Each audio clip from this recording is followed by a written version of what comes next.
अस्सलाम वालेकुम। मेरे तमाम व्यूअर्स को एक मरतबा फिर चैनल पे वेलकम। फ़िश पकोड़ा की रेसिपी आपके साथ शेयर करेंगे और मुझे उम्मीद है कि इस फ़िश रेसिपी के बाद आप और किसी रेसिपी को ट्राई करने की कोशिश नहीं करेंगे कि ये इतने मज़े की और इतनी नाइस बन के तैयार होती है कि आपने बनाना है और घर वालों ने आपकी फ़िश पकोड़ा का दीवाना हो जाना है। यहाँ पे मैंने 4 फ़िशेस ली हैं जिनके अंदर मैंने 5 टेबल स्पून कॉर्नफ्लावर के डाल दिए और 2 टेबलस्पून मैंने आटा जो हम रोटी बनाते हैं जिस आटे की उस आटे के डाल लिए। अगर आपकी फ़िश ज़्यादा है या कम है तो उस हिसाब से आप बैटर के लिए आटे की मिक़दार को एडजस्ट कर लीजिए।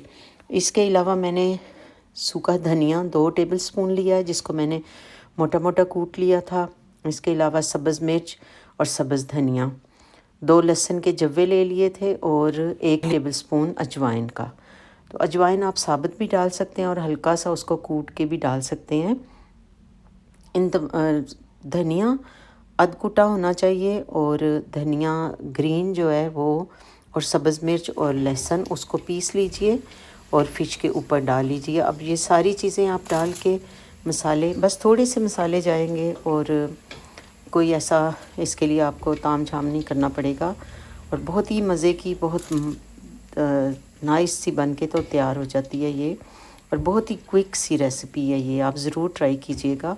हाँ जी, यहाँ पे मैंने सब कुछ लगा के तो फ़िश को तकरीबन 1 घंटे के लिए छोड़ दिया था और अगर आप ज़्यादा देर इसको रहने दें तो ज़्यादा देर भी रहने दे सकते हैं, तो वो ज़्यादा ही मज़े की और बन जाएगी। लेकिन इसके अंदर मैंने एक चीज़ मैं भूल गई आपको बताना, लेमन जूस भी डाला था। हाफ़ लेमन का जूस मैंने ऐड कर दिया था और उसके बाद आप तेल को अच्छा सा गर्म करके तो 3 मिनट आपने एक साइड से इनको फ्राई करना है और फिर 3 मिनट उल्टा के दूसरी साइड से।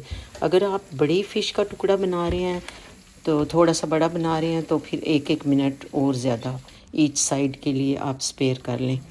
तो इस तरह से ये आपके बड़े मज़े के, बड़े नाइस से झटपट बनने वाले फ़िश पकोड़ा स्टार्टर के तौर पे आप या रोटी के साथ भी खाएं, वैसे सेपरेट खाएं, शाम की चाय के साथ सर्व करें, जिस तरह से भी, और बच्चे भी इसको बड़ा लाइक करेंगे।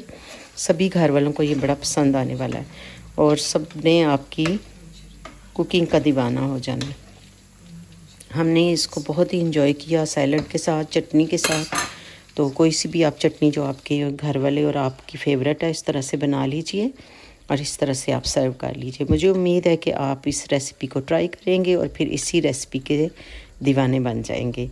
तो चलती हूँ, मुझे अपनी दुआ में याद रखिएगा। अल्लाह पाक से दुआ है कि अल्लाह पाक हम सब की इबादत और दुआ में खुलूस पैदा फरमाए और दर्जा कबूलियत अता फरमाए। अल्लाह पाक आप सबको अपने हिफ्ज़-ओ-अमान में रखे। मिलेंगे किसी और अच्छी सी रेसिपी के साथ, तब तक के लिए फ़ी अमानिल्लाह। अल्लाह हाफ़िज़।